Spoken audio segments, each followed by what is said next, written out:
Assalamualaikum warahmatullahi wabarakatuh. Jumpa lagi bersama kami di Naiko Hidroponik. Di kesempatan video kali ini, saya ingin berbagi kepada sahabat Naiko Hidroponik terkait dengan hal apa saja yang perlu diperhatikan saat Anda membuat instalasi hidroponik. Namun, sebelum kita masuk pada videonya, silakan sahabat Naiko Hidroponik subscribe, like, dan share video ini, karena di channel ini kita akan bahas tuntas seputar hidroponik. Dan jangan lupa share juga video ini ke teman, sahabat, atau saudara Anda agar video ini bisa memberi manfaat kepada banyak orang. Salam hijau, salam pertanian.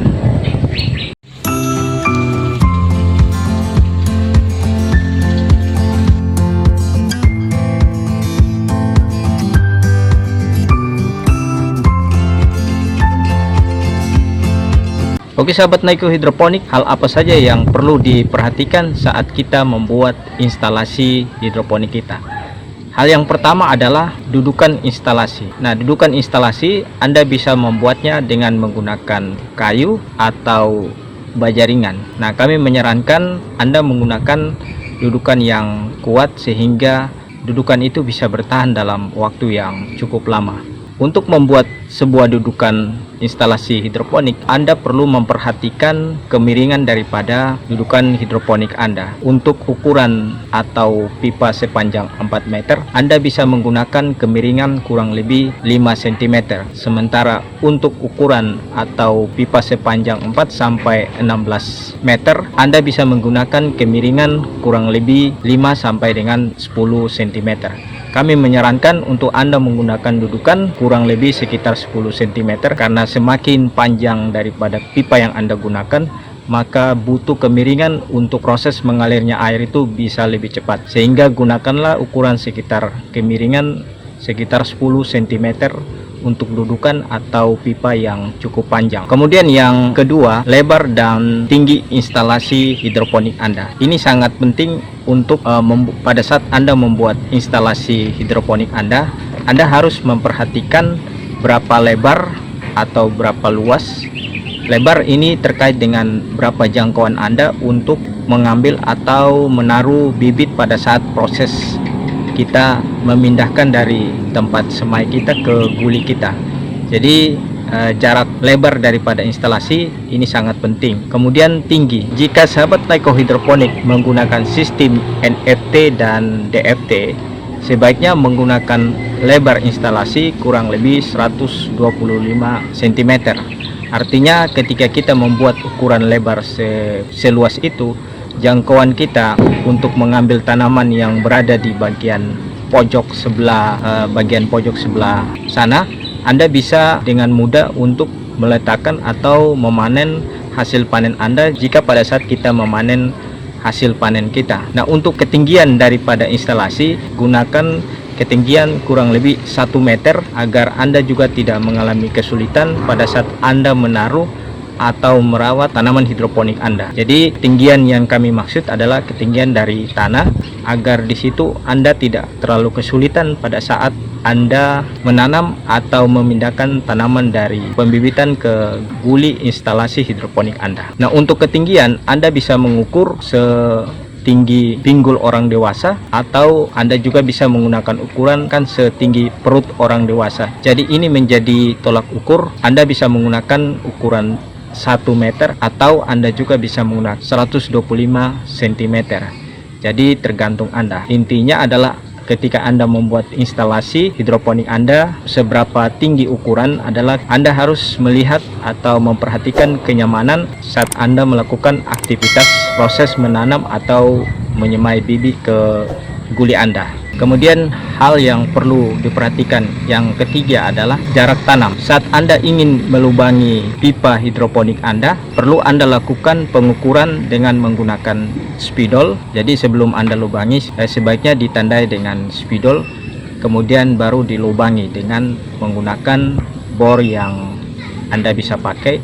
Untuk jarak tanam 10 cm, Anda bisa menanam jenis tanaman yang ukuran daunnya yaitu kecil, seperti kangkung atau jenis tanaman yang lainnya yang bentuk daunnya itu kecil atau untuk ukuran 10 cm, Anda bisa gunakan sebagai tempat peremajaan. Setelah itu Anda pindahkan ke guli atau instalasi untuk sampai pada proses panen. Untuk ukuran jarak tanam 15 cm, Anda bisa menanam sayuran seperti bayam, pakcoy, dan bisa juga kangkung. Jadi jarak tanam dengan ukuran 15 cm, Anda bisa menanam sayuran yang daunnya tidak terlalu besar, ya seperti saya sebutkan tadi. Kemudian jarak tanam untuk ukuran 20 sampai dengan 25 cm. Di sini Anda harus memperhatikan tanaman yang daunnya cukup besar, seperti jenis sawi yang ukuran daunnya besar, kemudian kol, kemudian Anda juga bisa menanam brokoli. Dan intinya bahwa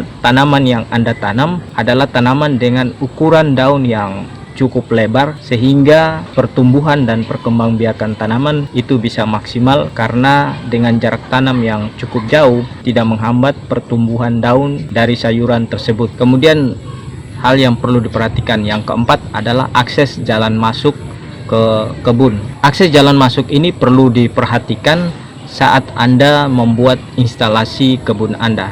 Ideal akses jalan masuk itu bisa Anda gunakan ukuran 60 cm sampai dengan 1 meter. Ini bertujuan pada saat pertumbuhan atau perkembangbiakan tanaman semakin besar, Anda tidak kesulitan untuk masuk keluar pada saat Anda melakukan perawatan sayuran Anda. Karena ketika tanaman itu semakin besar, daun daripada sayuran itu akan menghalangi atau menutupi jalan masuk kita, sehingga akses ini harus perlu diperhatikan, karena akan berakibat fatal ketika kita melakukan aktivitas, akan mempengaruhi tanaman tersebut dengan menyentuh daun daripada tanaman itu. Nah, fatalnya pada saat kita tidak memperhatikan akses jalan masuk, bisa berakibat daun atau batang daripada tanaman kita akan patah karena kita menyentuh atau melewati sayuran tersebut. Ada beberapa masalah yang menyebabkan ketika kita sering menyentuh tanaman atau daun sayuran kita. Yang pertama adalah bentuk batang atau bentuk daun tidak karuan karena tanaman sering bergeser atau bergerak. Kemudian yang kedua, bisa menyebabkan daun tanaman itu menjadi patah atau rusak karena kita sering melewati atau menyentuh batang daripada tanaman tersebut. Kemudian yang ketiga, perkembangbiakan tanaman akan terganggu karena tanaman sering disentuh oleh kita pada saat kita melakukan aktivitas masuk keluar di jalur yang kita gunakan. Kemudian hal yang kelima yang perlu diperhatikan adalah jarak antara instalasi. Ini sangat penting, terutama ketika kita menggunakan sistem NFT yang disusun secara horizontal. Ini perlu memperhatikan bahwa jarak antara satu pipa dengan pipa yang lain di kisaran antara 20 sampai dengan 25 cm. Bertujuan adalah agar pertumbuhan dan perkembangbiakan tanaman bisa lebih leluasa pada saat tanaman itu semakin besar. Kemudian untuk instalasi yang disusun secara vertikal, itu perlu memperhatikan antara pipa yang pada bagian atas dengan pipa yang kedua dan seterusnya. Itu harus diselang-seling agar tidak ketemu antara pipa yang bagian atas dengan pipa di bagian bawah. Jadi ini sangat penting untuk kita menggunakan sistem vertikal, karena di sistem ini jarak tanaman ketika terjadi tumpang tindih, biasanya tanaman akan mengalami kekurangan sinar matahari, sehingga pada saat kita membuat instalasi secara vertikal, kita harus memperhatikan undukan daripada setiap pipa itu harus diberikan selang-seling antara satu pipa dengan pipa yang lain. Yang keenam adalah memilih sistem hidroponik. Pada saat kita menanam hidroponik, kita perlu memperhatikan dan mengetahui fungsi-fungsi daripada sistem hidroponik yang kita gunakan. Untuk tanaman sayuran daun, kita bisa menggunakan sistem DFT, kemudian NFT, sistem wick, dan rakit apung. Nah, ini khusus untuk tanaman sayuran daun. Dan jika sahabat Naiko Hidroponik ingin menanam sayuran buah seperti melon, ketimun, ataupun stroberi, Anda bisa menggunakan sistem Dutch bucket dan irigasi tetes. Jadi pemilihan daripada sistem hidroponik ini sangat penting saat Anda ingin bercocok tanam secara hidroponik. Dan ketika kita memilih sistem hidroponik sesuai dengan kebutuhan, nantinya pertumbuhan dan perkembangbiakan tanaman itu bisa secara maksimal. Oke sahabat Naiko Hidroponik, demikian video kami kali ini. Bagi sahabat Naiko Hidroponik yang baru ketemu channel ini, jangan lupa untuk di subscribe, karena di channel ini kita akan bahas tuntas seputar hidroponik. Dan bagi sahabat Naiko Hidroponik yang sudah subscribe channel ini, saya ucapkan terima kasih. Dan jangan lupa tonton juga video-video kami yang lain, dan jangan lupa untuk di-share video ini ke teman, sahabat, atau saudara Anda agar video ini bisa memberi manfaat kepada banyak orang. Oke, salam hijau, salam pertanian.